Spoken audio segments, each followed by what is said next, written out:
وَأُزْلِفَتِ الْجَنَّةُ لِلْمُتَّقِينَ، اور پھر میدان محشر میں متقین کے نزدیک جنت کر دی جائے گی، قریب لائی جائے گی۔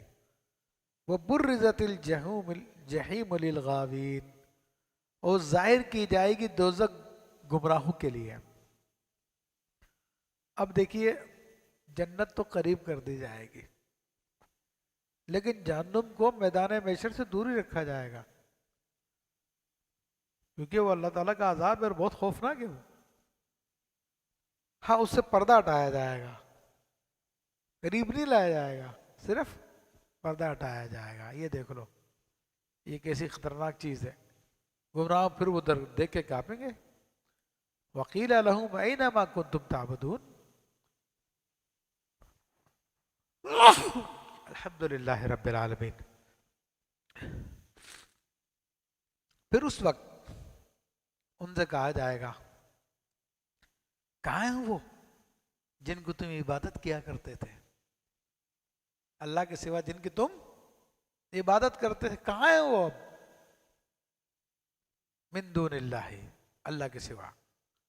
هل ینصرونکم او ینتصرون، کیا وہ تمہاری مدد کریں گے؟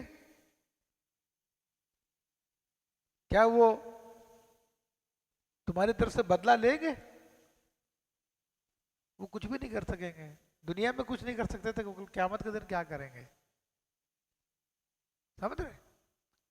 تو اب ان کے اوپر طنز کیا جائے گا، قیامت کے دن فرشتے یہ ساری باتیں ان سے کر رہے ہوں گے۔ تو جب کوئی جواب نہیں ہوگا، فَكُبْكِبُوا فِيهَا هُمْ وَالْغَاوُونَ، تو وہ اوندہ گرا دیے جائیں گے جہنم میں اور سب گمراہ۔ تو خود ان بتوں کو بھی جہنم میں گرا دیا جائے گا، اور ان گمراہوں کو جو بتوں کی پوجا کرتے تھے، جو ان کے پیچھے لگے ہوئے تھے، ان کو بھی جہنم میں ڈال دیا جائے گا۔ تو یہ تو یہاں پر اس آیت میں تو بتوں کا ذکر آ رہا ہے، لیکن بعض دیگر آیتوں میں یہ دنیاوی جو لیڈر ہوتے ہیں، جو دنیا کے لیے ہم نے اپنے لیڈر بنائے ہوتے ہیں، دنیا کے حصول کے لیے، اور جن کی باتوں پہ چل کے ہم جائز ناجائز ہر کام کر رہے ہوتے ہیں، ان کو بھی لایا جائے گا قیامت کے دن کہ ہاں ان کے پیچھے لگے ہوئے تھے تم۔ ان سے کہا جائے گا تم نے کہا تھا اپنی پیروی کرو، لوگ بولیں گے انہوں نے ہمیں گمراہ کیا، وہ لیڈر بولیں گے نہیں نہیں تم اپنی مرضی سے آئے تھے۔ پھر اس دن ایک دوسرے پہ لعنت ملامت کر رہے ہوں گے، آج تو کہ جیے فلاں جیے فلاں، فلانا زندہ باد فلانا زندہ باد، لیکن کل قیامت کے دن ایک دوسرے پہ لعنت کر رہے ہوں گے۔ یہ تو یہاں بتوں والوں کے ساتھ یہ ہوگا، وہ جنود ابلیس اجمعون، اور ابلیس کے سارے لشکر بھی جہنم میں ڈال دیے جائیں گے۔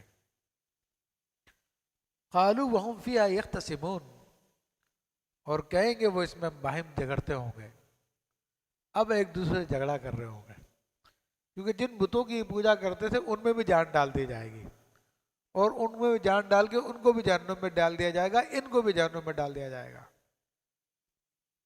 تو یہ کہہ رہے ہوں گے تم نے ہمیں گمراہ کیا، بت کہیں گے تم اپنی مرضی سے تم عبادت کر رہے تھے، ہم نے تو نہیں کہا تھا تم ہماری عبادت کرو۔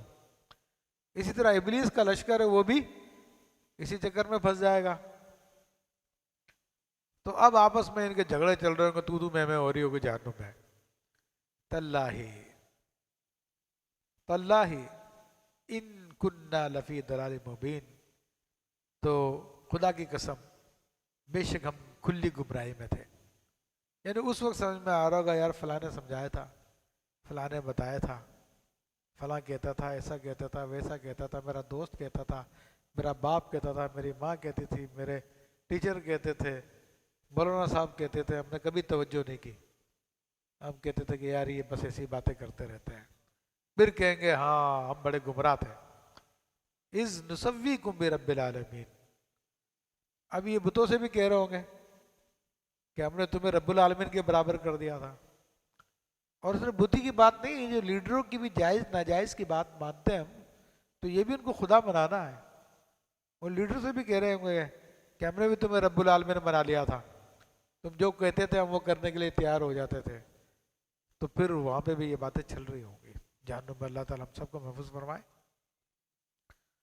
وما اضلنا الا المجرمون، اور ہمیں نہ بہکایا مگر مجرموں نے، یعنی اب ان کو مجرم قرار دے رہے ہوں گے، ان مجرموں نے ہم کو بہکایا۔ فما لنا من شافعین، تو اب ہمارا کوئی سفارش نہیں ہے، ہماری کوئی سفارش نہیں ہے۔ دیکھ لیا آپ نے، اب دنیا کے اندر ہم کن لوگوں کے پیچھے لگ جاتے ہیں، لوگ کیوں لگ جاتے ہیں؟ اس کے بڑے تعلقات ہوتے ہیں، تعلقات بن جائیں گے تو آفسوں میں کام ہو جائیں گے، اس کا فون آ جائے گا، اس کی سفارش آ جائے گی، تو میرے بھائی دنیا کا تھوڑا سا فائدہ لینے کے لیے آخرت ہمیشہ کی اس کو برباد کر رہے ہو۔